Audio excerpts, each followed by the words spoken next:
Après la journée plutôt sympa qu'on a passée hier à Saint-Jacques-de-Compostelle, on en a terminé donc avec la visite de la Galice et donc tout simplement du nord de l'Espagne. On a eu une préférence quand même pour le côté Galice parce que le côté est du nord de l'Espagne, on l'a un peu trouvé, je dirais, ils sont pas trop van friendly, donc on a évité, on a eu des spots assez sympas, mais on a quand même tracé.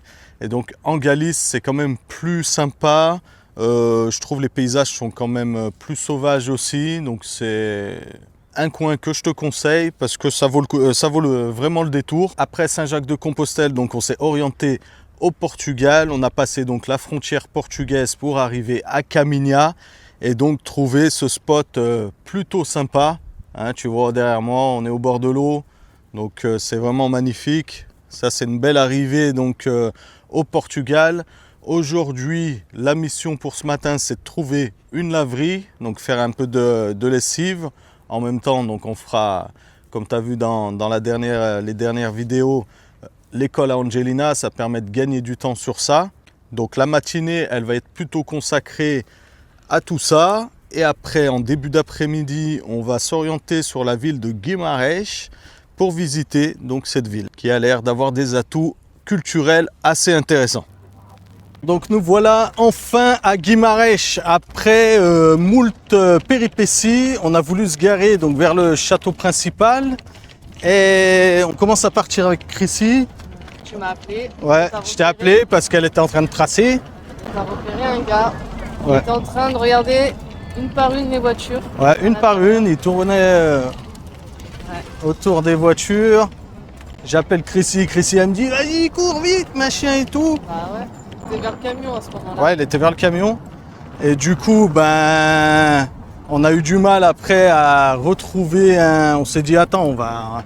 Parce qu'on a fait un sacré détour quand même pour venir visiter Guimarães. Donc on s'est dit on va pas bouger quoi, on va visiter Guimarães. Donc et franchement on pensait que le parking il était safe et pas du tout. Hein, Non, mais en plus, ce qu'on a oublié de dire, c'est qu'en arrivant, il y a un vieux qui nous disait où nous garer. Ah oui, trop Garez-vous bizarre. par là, il faut vous garer là et tout. Alors je dis à Axel, mais il a pas une tenue de travail, donc c'est pas un mec Ouais, qui il avait même pas de tenue de travail donc, comme tu dis. Après, comme par hasard, quand le mec que Axel repère qui est en train de faire le tour des voitures, le vieux il est plus là. Pour dire aux voitures de se garer ici, de se garer là. Donc on a dit allez c'est bon, ils étaient ensemble. Ouais. L'autre Donc, il repérait, il disait aux voitures, au camping-car, garez-vous là, machin. Ouais. Dans un coin super touristique, mais c'est un parking qui n'était pas payant. Et en plus, dès le départ, on s'est dit quand on fait les grandes villes, hein, on fait les parkings payants. Ouais. Comme ça, un minimum de sécu. On oublie vite ce qu'on Non, c'est fait. pas qu'on oublie, mais regarde, celui qu'on a fait là, le premier, où il y avait tous les camping-cars, il n'y avait plus une place. Et du coup, on a été obligé de bouger, machin. On a trouvé celui-là qui était devant le château. On s'est dit, bon, bah, on va se garer là. Eh ben non. Et du coup, on voit ce mec bizarre. Donc du coup, on a tout remballé, on a bougé, on était à deux doigts de pas visiter Guimarães. J'ai dit c'est pas possible. En plus, on a fait pas loin de 100 bornes de détour. Hein. Ouais, on a fait 100 bornes de détour pour venir visiter Guimarães. Parce qu'après, la prochaine étape, ça va être Aveiro. Donc ça fait quand même un petit détour par les terres. Et du coup, on a repris le camion. On s'est dit bon, on va trouver un parking qui sera sécurisé. C'est ce qu'on a fait à 2 doigts du centre historique. À 2 doigts, parce que ça va être compliqué, à 2 pas du centre historique. Et du coup, ben, on est bien placé. On verra s'il y a de la casse quand on rentre. Hein. Pour l'instant, on est en train de se balader. On a demandé à un petit jeune qui parlait français. Il nous a dit en fait, ici, ils laissent beaucoup leur voiture ouverte. Donc Ouais. le gars, en fait, il cherchait une voiture ouverte. Ouais, c'est ça, il faisait le tour. Il regardait vraiment comme ça à chaque fois. Donc si vous allez au Portugal et dans d'autres pays, hein, de toute Bah, façon, au Portugal, spécifiquement, il ne faut pas laisser les voitures ouvertes. ça coule de source. Oui, Franchement, on ferme notre... apparemment, il laisse beaucoup ouvert. Ouais, c'est ça, ouais, c'est ce qu'il a dit. Il a dit les personnes âgées, surtout, ils ont tendance à laisser leur voiture ouverte. Donc en fait, il faisait le tour. Du coup, l'endroit spécifique où on était, c'était sur le parking du château à Guimarães. Donc, évitez là-bas ou fermez votre voiture. Ouais. Allez, c'est parti, on visite Guimarães quand même.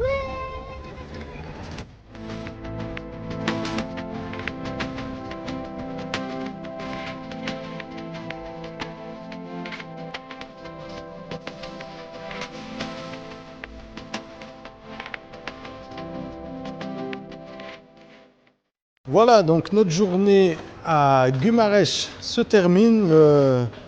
C'est une ville assez sympa, il y a des monuments plutôt bien conservés, donc très colorés, donc à l'image de la culture portugaise.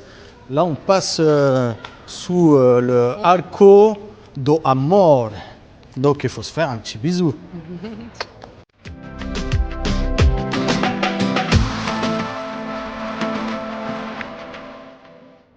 Et donc aussi une chose, Guimarães est une ville donc classée au patrimoine mondial de l'UNESCO depuis 2001 sur tout le centre historique. Donc c'est assez impressionnant, ça veut dire que tous les bâtiments ils sont tellement bien conservés qu'ils ont classé tout le centre.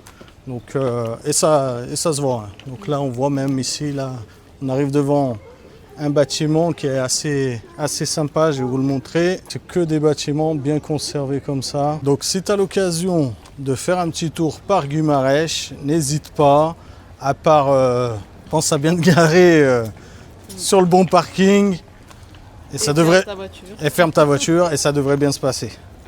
On va voir là si c'est bien passé, parce que on n'est pas encore arrivé au camion. Donc on va marcher un peu et puis on te tient au courant. Alors, moment de vérité. Le petit Stitchounet, il est bien garé là. On arrive. C'est surtout la vitre, moi, qui me fait peur. Eh ben, c'est bon, nickel.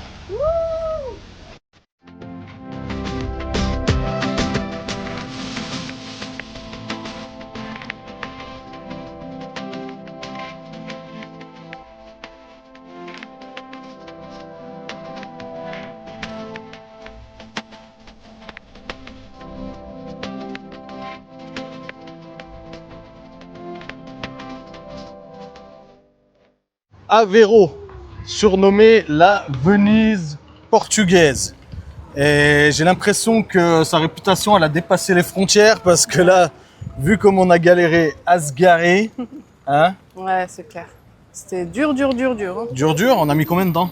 1 heure. Franchement, j'en peux plus. Puis une place, franchement, ouais. On sait pas si on va se faire enlever le camion. Donc si vous êtes... si, normalement ça le fait. Mais on dépasse légèrement de allez, 10 cm, 15 cm sur la place. Et il n'y a que des parkings souterrains, donc on ne peut pas rentrer. Ouais, il n'y a que des parkings souterrains. Donc, et même, tu peux faire 4 bornes autour, je dirais, du site principal. Il n'y a pas une place. En fait, il y a de quoi se garer, mais il y a trop de monde. Sachant qu'on est au mois d'octobre. Ouais, au mois d'octobre. Ouais. Imagine-toi ça, le truc là, au mois d'août. Ouais. Bon, bah c'est bon signe, ça veut dire qu'il y a du monde, il y a quelque chose à voir. Donc, on va voir si vraiment ça tient sa réputation de Venise portugaise, parce que nous, on adore Venise. Donc, voilà, on va voir, hein, on va faire la comparaison, on va voir si c'est vraiment le cas. Et en tout cas, pendant les 3/4 d'heure, 1 heure qu'on a tourné en camion, on a pu voir, ça a l'air sympa quand même. Ouais, donc, c'est pour ça qu'on a insisté à se garer.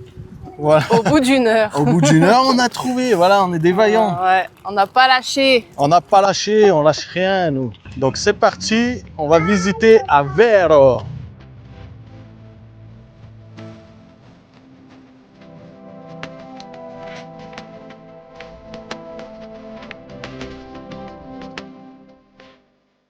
En moyenne, le prix pour enfants, c'est 7 € et pour adultes, c'est 15 €. Je trouve ça quand même plutôt cher parce que ça, c'est un moteur. Donc, puis le tour, il est vraiment très très court. Franchement, je trouve que c'est... Bah après, c'est le business, hein, c'est comme ça. Hein. Mais c'est un peu cher. J'aurais dit, allez, 10 et 5. 10 et 5, ça aurait été compétitif. Mais bon, ils ont l'air de se faire de l'oseille, là, il n'y a pas de souci.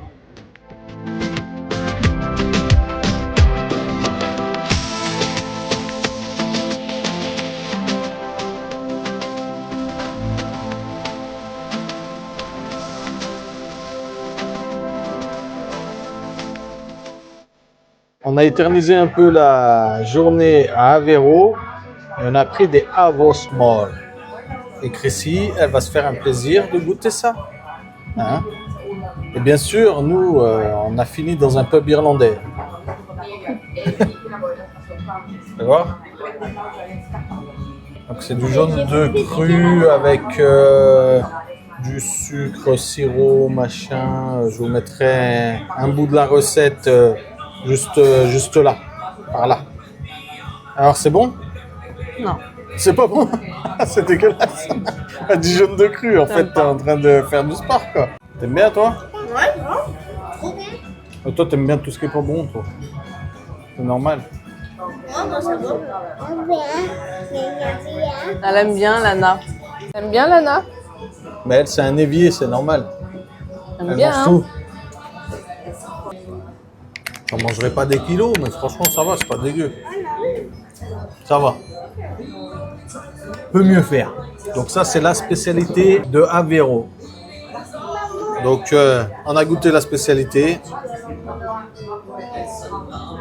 Et on la goûtera pas deux fois.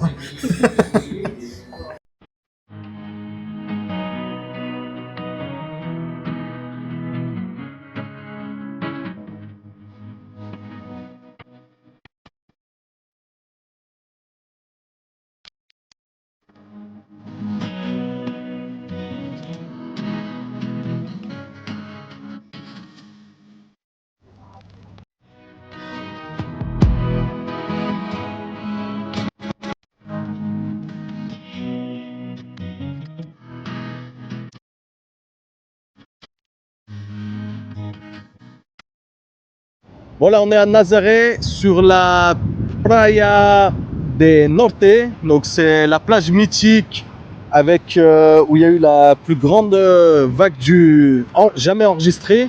Donc, plus 30 mètres, il me semble. Et la vague surfée. Mais bon, c'est pas, apparemment, on n'est pas dans la bonne saison. Là. La saison, ça commence en novembre, je crois. Ouais. Pour vraiment avoir des vagues de fous furieux. Mais la plage, elle est belle, hein. Ouais, la plage, par contre, elle est magnifique.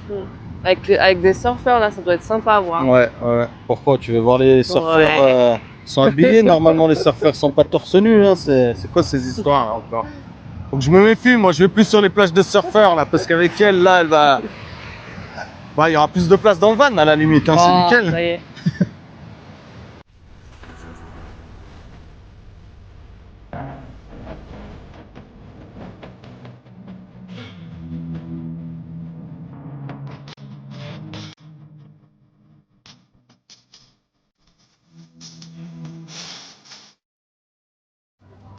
Ça y est, on est arrivé à Lisbonne, ou plutôt en périphérie de Lisbonne. On est exactement à Montijo.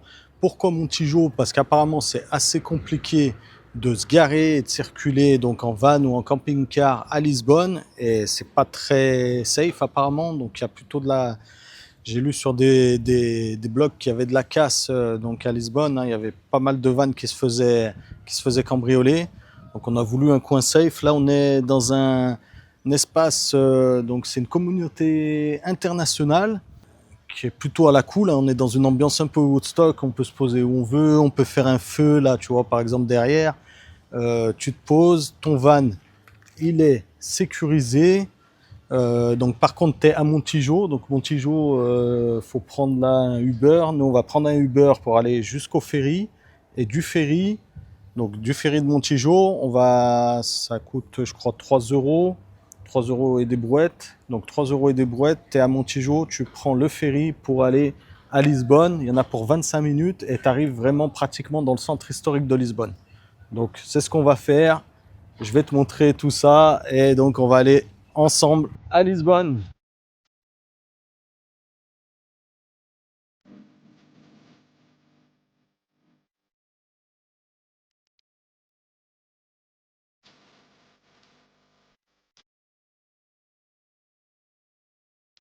On se trouve actuellement dans le quartier, le plus vieux quartier de Lisbonne, le quartier de l'Alfama. Il a survécu au grand tremblement de terre de 1755, donc ça en fait un bon témoignage du Lisbonne médiéval.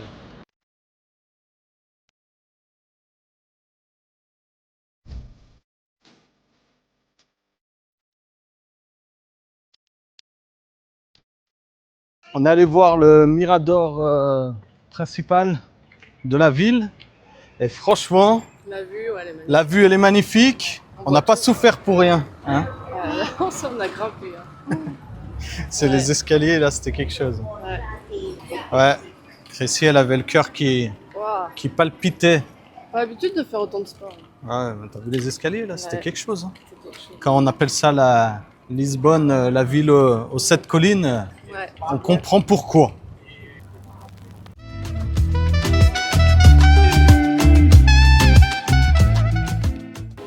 On goûte les pastilles de Belém. C'est vraiment pas mal. On est à mi-chemin entre un flan et un kouign-amann. Parce que là, franchement, ça me fait penser... Eh, approche-toi, la petite. Ça me fait penser au kouign-amann, là. Un peu étouffe chrétien. Et c'est du millefeuille, en fait. Comme du millefeuille. Ah, c'est bon, c'est bon. Je préfère nos flans à nous, quand même.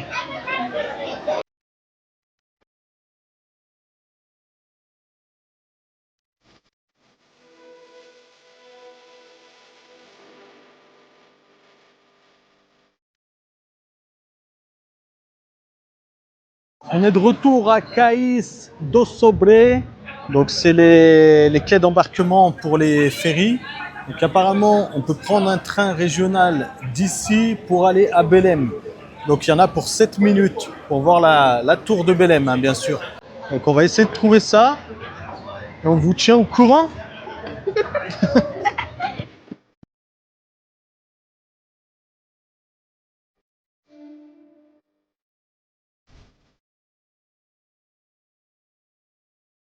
Elle est belle la tour de Belém. Bon, on s'est fait un plan foireux parce que là, on est passé devant, donc avec le train régional.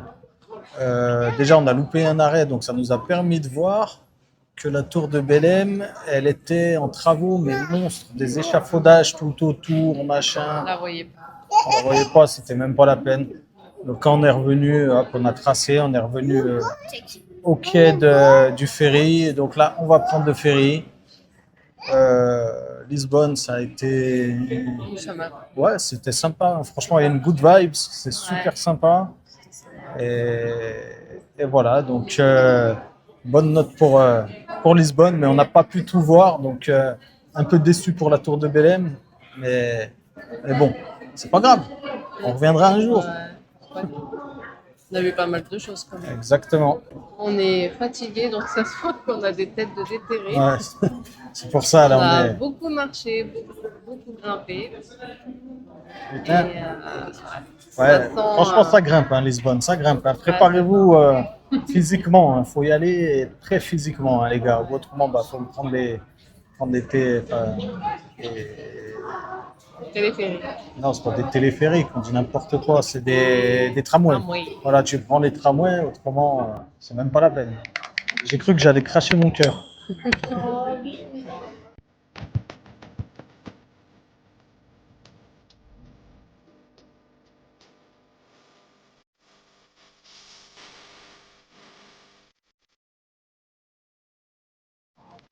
Alors, on est où? Est-ce que tu sais où tu es, ma fille? Non. Non. On est à Évora. Donc Évora, c'est dans le sud du Portugal, un petit peu dans les terres, on va dire. C'est très joli. C'est très joli. Là, on se trouve actuellement devant le temple romain le mieux conservé du Portugal. Ce site est classé, comme beaucoup, au patrimoine mondial de l'UNESCO. Avec la poussette, c'est quelque chose. Hein. Celui qui vend des pavés au Portugal, je peux vous dire qu'il est riche. Hein? Il connaît pas les poussettes. Il est pas parent, je pense. Non, il est pas parent, il est pas papa, il est pas maman, il est rien du tout. Il vend des pavés. Je suis quoi? Je suis beau? Ah, c'est gentil ça. C'est vrai en même temps. Ah non, bah maintenant je suis plus beau. Bah bon, c'est bon.